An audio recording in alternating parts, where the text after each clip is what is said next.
ራሳቸው ዝቅ አድርጉ። እግዚአብሔር አምላካችን እግዚአብሔር ሆይ በንስሐ ወዳሉ ወገኖች ተመልከት፣ ይቅርታ ብዛት ይቅር በላቸው። እንደ ቸርነትህ ብዛት በደላቸውን አጥፋላቸው፣ ከክፉ ነገር ጠብቃቸው፣ ሰውራቸው። የቀደመ ስራቸውን ይቅር በለን፣ በሰላም ነፍሳቸውን አድን። በቅድስት ቤተክርስቲያን አንድ አድርጋቸው። ተቀዳሚ ተከታይ በሌለው በአንድ ልጅ በጌታችን በአምላካችን በመድኃኒታችን በኢየሱስ ክርስቶስ በይቅርታውና በምሕረቱ በቅድስት ቤተክርስቲያን ጨምራቸው። እርሱ ያላቸው ልስፈን ለአንተ ይገባል። ከእርሱ ጋር ከመንፈስ ቅዱስ ጋር ዛሬ ዘወትርም ለዘላለሙ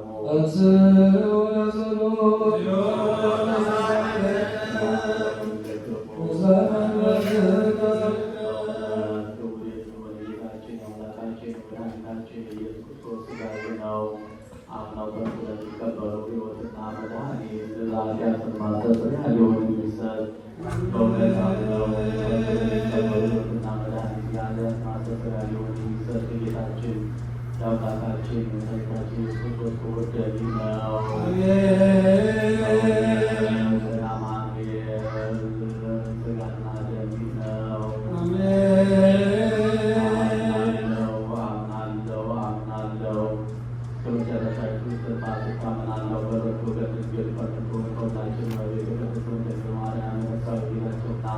የአምላካችን የመድኃኒታችን ኢየሱስ ክርስቶስ ሥጋው ደሙ ነው። ይህ ከሆነ ያለመከላከል፣ ያለ ግድመት፣ ያለ መለወጥና ያለ መገኘት ከመለኮቱ ጋር አንድ ያደረገው በብቸኛው የጲላጦስ ዘመን በአማረ ምስክርነት ምስክር የሆነ ስለ እኛ ስለ ሁላችን ሕይወት አሳልፎ ሰጠው። አምናለሁ መለኮቱ በሰውነቱ አንዲት ሰዓት እንኳን ቅጽበት እንዳልተለየች አምናለሁ። ስለ እኛ ሰጠው እንጂ ለሕይወትና ለመድኃኒት ለኃጢአት ማስተስረያ ሊሆን አምነው ለሚቀበሉ ሰዎች ሁሉ እኛ አሳልፎ ሰጠው እንጂ። አምናለሁ የጌታችን የመድኃኒታችን ኢየሱስ ክርስቶስ ሥጋና ደም ይህ ከሆነ አምናለሁ። ክብርና ምስጋና ስግደትን ሸክም ከሰማያዊ አባቱ ጋር ማየት ከመንፈስ ጋር ትክክል የሚሆን ጋር የሚገባው ይህ ነው። ዛሬ ለዘላለሙ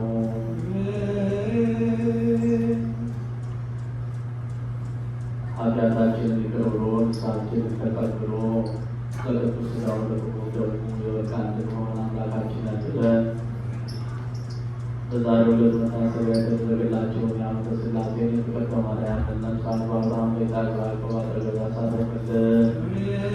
እንደዚሁ በዚህ ቅዱስ ስፍራ ተሰብስበው የሚጸልዩትን የሚያስቀድሱትን አምላካችን ቸርነቱ ይጠብቅልን።